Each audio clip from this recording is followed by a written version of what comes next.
ನಮಸ್ಕಾರ ವೀಕ್ಷಕರೇ, ನೀವು ನೋಡುತ್ತಿದ್ದೀರಿ ನಿಮ್ಮ ವಿಶ್ವಾಸದ ಸುದ್ದಿ ವೇದಿಕೆ.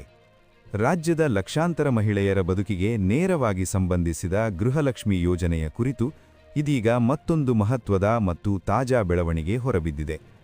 ಕಳೆದ ಕೆಲವು ದಿನಗಳಿಂದ ತಮ್ಮ ಬ್ಯಾಂಕ್ ಖಾತೆಗಳಲ್ಲಿ ಹಣ ಜಮೆ ಆಗಿಲ್ಲ ಎಂಬ ಕಾರಣದಿಂದ ಅನೇಕ ಫಲಾನುಭವಿಗಳು ಗೊಂದಲ, ಆತಂಕ ಮತ್ತು ನಿರೀಕ್ಷೆಯಲ್ಲೇ ದಿನಗಳನ್ನು ಕಳೆಯುತ್ತಿದ್ದರು.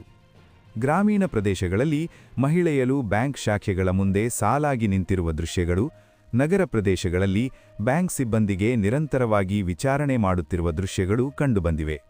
ಇದನ್ನು ಗಮನದಲ್ಲಿಟ್ಟುಕೊಂಡು ಸರ್ಕಾರ ಇಂದು ಈ ಕುರಿತು ಸ್ಪಷ್ಟ ಮಾಹಿತಿಯನ್ನು ನೀಡಿದೆ. ಇಂದು ಲಭ್ಯವಾದ ಅಧಿಕೃತ ಮಾಹಿತಿಯ ಪ್ರಕಾರ ಗೃಹಲಕ್ಷ್ಮಿ ಯೋಜನೆಯ 22ನೇ, 23ನೇ ಮತ್ತು 24ನೇ ಕಂತುಗಳ ಹಣ ಬಿಡುಗಡೆ ಪ್ರಕ್ರಿಯೆ ಹಂತ-ಹಂತವಾಗಿ ನಡೆಯುತ್ತಿದೆ. ಒಂದು ಬಾರಿ ಎಲ್ಲ ಜಿಲ್ಲೆಗಳಿಗೆ ಹಣ ಬಿಡುಗಡೆ ಮಾಡಿದರೆ ಬ್ಯಾಂಕ್ ವ್ಯವಸ್ಥೆಯ ಮೇಲೆ ಹೆಚ್ಚಿನ ಒತ್ತಡ ಉಂಟಾಗುವ ಸಾಧ್ಯತೆ ಇರುವುದರಿಂದ ಈ ಬಾರಿ ಹಂತವಾರಾಗಿ ಹಣ ವರ್ಗಾವಣೆ ಮಾಡುವ ತೀರ್ಮಾನವನ್ನು ಸರ್ಕಾರ ಕೈಗೊಂಡಿದೆ.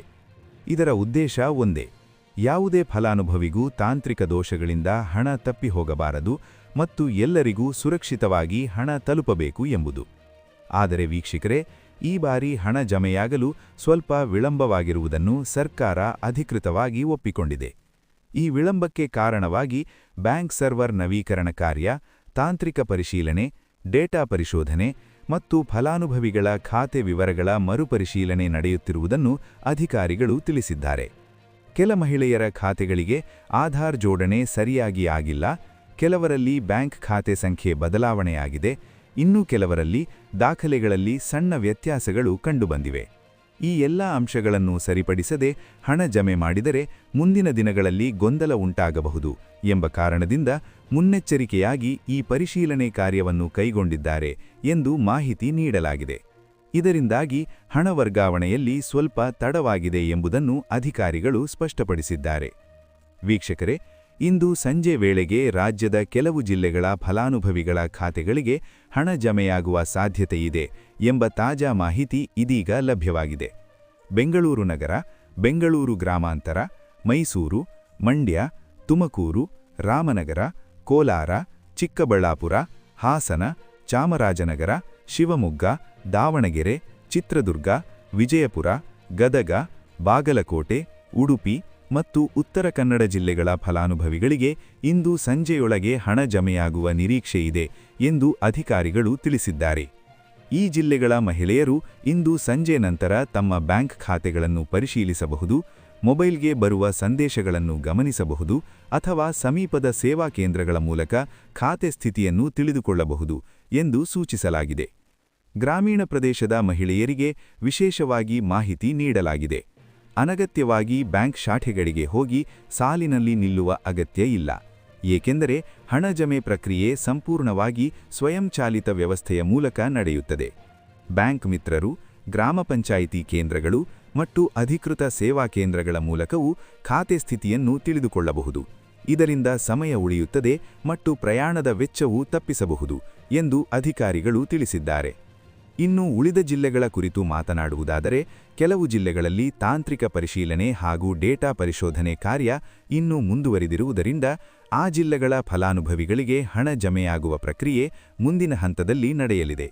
ಸರ್ಕಾರದ ಮೂಲಗಳ ಪ್ರಕಾರ ಇಂದು ಹಣ ಜಮೆಯಾಗದ ಜಿಲ್ಲೆಗಳಿಗೂ ಮುಂದಿನ ಹಂತದಲ್ಲಿ ಹಂತ-ಹಂತವಾಗಿ ಹಣ ಬಿಡುಗಡೆ ಮಾಡಲಾಗುತ್ತದೆ.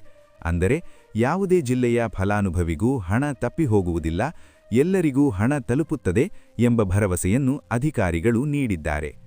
ವೀಕ್ಷಕರೇ, ಗೃಹಲಕ್ಷ್ಮಿ ಯೋಜನೆಯಡಿ 22ನೇ, 23ನೇ ಮತ್ತು 24ನೇ ಕಂತುಗಳ ಹಣವನ್ನು ಯಾರಿಂದಲೂ ಕಡಿತಗೊಳಿಸಲಾಗುವುದಿಲ್ಲ ಎಂದು ಸರ್ಕಾರ ಸ್ಪಷ್ಟವಾಗಿ ಹೇಳಿದೆ. ಕೆಲವರಿಗೆ ಒಂದು ಕಂತು ಜಮೆಯಾಗಬಹುದು, ಕೆಲವರಿಗೆ 2 ಕಂತುಗಳು ಒಂದೇ ವೇಳೆ ಜಮೆಯಾಗಬಹುದು, ಇನ್ನೂ ಕೆಲವರಿಗೆ 3 ಕಂತುಗಳ ಹಣವೂ ಒಟ್ಟಿಗೆ ಜಮೆಯಾಗುವ ಸಾಧ್ಯತೆ ಇದೆ ಎಂದು ಅಧಿಕಾರಿಗಳು ತಿಳಿಸಿದ್ದಾರೆ. ಆದರೆ ಯಾವುದೇ ಪರಿಸ್ಥಿತಿಯಲ್ಲೂ ಅರ್ಹ ಫಲಾನುಭವಿಗೆ ಸಂಪೂರ್ಣ ಹಣ ಸಿಗುತ್ತದೆ ಎಂಬುದರಲ್ಲಿ ಯಾವುದೇ ಸಂಶಯ ಬೇಡ ಎಂದು ಸರ್ಕಾರ ಭರವಸೆ ನೀಡಿದೆ. ಈ ನಡುವೆ ಸಾಮಾಜಿಕ ಜಾಲತಾಣಗಳಲ್ಲಿ ಹರಡುತ್ತಿರುವ ತಪ್ಪು ಮಾಹಿತಿ ಮತ್ತು ವದಂತಿಗಳ ಬಗ್ಗೆ ಸರ್ಕಾರ ಎಚ್ಚರಿಕೆ ನೀಡಿದೆ. ಹಣ ಜಮೆಯಾಗಲು ಹಣ ಕೊಡಬೇಕು, ಮಧ್ಯವರ್ತಿಗಳ ಮೂಲಕ ಕೆಲಸ ಮಾಡಿಸಬೇಕು ಎಂಬ ಸುಳ್ಳು ಸುದ್ದಿಗಳು ಕೆಲ ಕಡೆಗಳಲ್ಲಿ ಹರಡುತ್ತಿದೆ. ಇಂತಹ ಮಾತುಗಳಿಗೆ ಯಾರೂ ಕಿವಿಗೊಡಬಾರದು, ಯಾರಿಗೂ ಹಣ ನೀಡಬಾರದು, ಯಾವುದೇ ಏಜೆಂಟ್ ಅಥವಾ ಮಧ್ಯವರ್ತಿಯ ಅವಶ್ಯಕತೆಯಿಲ್ಲ ಎಂದು ಸರ್ಕಾರ ಸ್ಪಷ್ಟವಾಗಿ ಹೇಳಿದೆ. ಗೃಹಲಕ್ಷ್ಮಿ ಯೋಜನೆಯ ಹಣ ಸಂಪೂರ್ಣವಾಗಿ ಸರ್ಕಾರದಿಂದ ನೇರವಾಗಿ ಫಲಾನುಭವಿಗಳ ಬ್ಯಾಂಕ್ ಖಾತೆಗಳಿಗೆ ಜಮೆಯಾಗುತ್ತದೆ. ವೀಕ್ಷಕರೇ, ಗೃಹಲಕ್ಷ್ಮಿ ಯೋಜನೆ ರಾಜ್ಯದ ಮಹಿಳೆಯರ ಆರ್ಥಿಕ ಶಕ್ತೀಕರಣಕ್ಕೆ ಅತ್ಯಂತ ಮಹತ್ವದ ಯೋಜನೆಯಾಗಿದೆ. ಮನೆ ನಿರ್ವಹಣೆ, ಮಕ್ಕಳ ಶಿಕ್ಷಣ, ಆರೋಗ್ಯ ಚಿಕಿತ್ಸೆ, ದಿನನಿತ್ಯದ ಅಗತ್ಯ ವಸ್ತುಗಳ ಖರೀದಿ ಸೇರಿದಂತೆ ಅನೇಕ ಅಗತ್ಯಗಳಿಗೆ ಈ ಹಣ ದೊಡ್ಡ ಸಹಾಯವಾಗುತ್ತಿದೆ. ಅನೇಕ ಮಹಿಳೆಯರು ಈ ಯೋಜನೆಯ ಹಣದಿಂದ ಸ್ವಲ್ಪ ಉಳಿತಾಯ ಮಾಡುತ್ತಿದ್ದಾರೆ, ಸ್ವಂತ ಸಣ್ಣ ವ್ಯಾಪಾರ ಆರಂಭಿಸುತ್ತಿದ್ದಾರೆ, ಮಕ್ಕಳ ಭವಿಷ್ಯಕ್ಕೆ ಯೋಜನೆ ರೂಪಿಸುತ್ತಿದ್ದಾರೆ ಎಂಬ ಮಾಹಿತಿಯು ವಿವಿಧ ಜಿಲ್ಲೆಗಳಿಂದ ಲಭ್ಯವಾಗಿದೆ. ಇದರಿಂದ ಈ ಯೋಜನೆಯ ಮಹತ್ವ ಇನ್ನಷ್ಟು ಸ್ಪಷ್ಟವಾಗುತ್ತದೆ. ಇದೇ ಕಾರಣಕ್ಕೆ ಸರ್ಕಾರ ಈ ಯೋಜನೆಯನ್ನು ಅತ್ಯಂತ ಗಂಭೀರವಾಗಿ ತೆಗೆದುಕೊಂಡಿದ್ದು, ಯಾವುದೇ ಫಲಾನುಭವಿಗೂ ಅನ್ಯಾಯವಾಗಬಾರದು ಎಂಬ ದೃಷ್ಟಿಯಿಂದ ಪ್ರತಿ ಹಂತದಲ್ಲೂ ಮೇಲ್ವಿಚಾರಣೆ ಮಾಡುತ್ತಿದೆ ಎಂದು ಅಧಿಕಾರಿಗಳು ತಿಳಿಸಿದ್ದಾರೆ. ಹಣ ಜಮೆ ಪ್ರಕ್ರಿಯೆಯಲ್ಲಿ ಯಾವುದೇ ತಾಂತ್ರಿಕ ಸಮಸ್ಯೆ ಎದುರಾದರೂ ಅದನ್ನು ತಕ್ಷಣ ಸರಿಪಡಿಸುವಂತೆ ಬ್ಯಾಂಕುಗಳಿಗೂ ಮತ್ತು ಸಂಬಂಧಿತ ಇಲಾಖೆಗೆ ಕಟ್ಟುನಿಟ್ಟಿನ ಸೂಚನೆ ನೀಡಲಾಗಿದೆ. ಮುಂದಿನ ದಿನಗಳಲ್ಲಿ ಗೃಹಲಕ್ಷ್ಮಿ ಯೋಜನೆಯ ಹಣವನ್ನು ಇನ್ನಷ್ಟು ಸುಗಮವಾಗಿ ಮತ್ತು ಸಮಯಕ್ಕೆ ಸರಿಯಾಗಿ ಜಮೆ ಮಾಡುವ ಉದ್ದೇಶದಿಂದ ಹೊಸ ತಾಂತ್ರಿಕ ವ್ಯವಸ್ಥೆಯನ್ನು ಜಾರಿಗೆ ತರಲು ಸರ್ಕಾರ ಚಿಂತನೆ ನಡೆಸುತ್ತಿದೆ ಎಂಬ ಮಾಹಿತಿಯೂ ಲಭ್ಯವಾಗಿದೆ. ಹೊಸ ವ್ಯವಸ್ಥೆ ಜಾರಿಗೆ ಬಂದ ನಂತರ ಪ್ರತಿ ತಿಂಗಳು ನಿಗದಿತ ದಿನಾಂಕದೊಳಗೆ ಹಣ ಜಮೆಯಾಗುವಂತೆ ಮಾಡುವ ಗುರಿಯನ್ನು ಸರ್ಕಾರ ಹೊಂದಿದೆ ಎಂದು ಅಧಿಕಾರಿಗಳು ತಿಳಿಸಿದ್ದಾರೆ. ಇದರಿಂದಾಗಿ ಮುಂದಿನ ದಿನಗಳಲ್ಲಿ ಇಂತಹ ವಿಳಂಬಗಳು ಕಡಿಮೆಯಾಗಲಿವೆ ಎಂಬ ನಿರೀಕ್ಷೆ ವ್ಯಕ್ತವಾಗಿದೆ. ವೀಕ್ಷಕರೇ, ಗೃಹಲಕ್ಷ್ಮಿ ಯೋಜನೆಗೆ ಸಂಬಂಧಿಸಿದಂತೆ ನಿಮಗೆ ಯಾವುದೇ ಹೊಸ ಮಾಹಿತಿ, ಸ್ಪಷ್ಟನೆ ಅಥವಾ ತಾಜಾ ಬೆಳವಣಿಗೆಗಳು ಲಭ್ಯವಾದ ಕೂಡಲೇ ನಿಮ್ಮ ವಿಶ್ವಾಸದ ಸುದ್ದಿ ವೇದಿಕೆ ಮೂಲಕ ನಿಮಗೆ ತಕ್ಷಣ ಮಾಹಿತಿ ನೀಡುವ ಕೆಲಸ ನಿರಂತರವಾಗಿ ನಡೆಯುತ್ತದೆ. ಜನೋಪಯೋಗಿ ಯೋಜನೆಗಳ ಕುರಿತು ನಿಖರ ಮಾಹಿತಿ, ವದಂತಿಗಳ ವಿರುದ್ಧ ಸತ್ಯ ಮಾಹಿತಿ ಮತ್ತು ಸರ್ಕಾರದ ಅಧಿಕೃತ ಅಪ್ಡೇಟ್ಗಳಿಗಾಗಿ ನಮ್ಮ ಚಾನೆಲ್ ಅನ್ನು ನಿರಂತರವಾಗಿ ವೀಕ್ಷಿಸುತ್ತಿರಿ.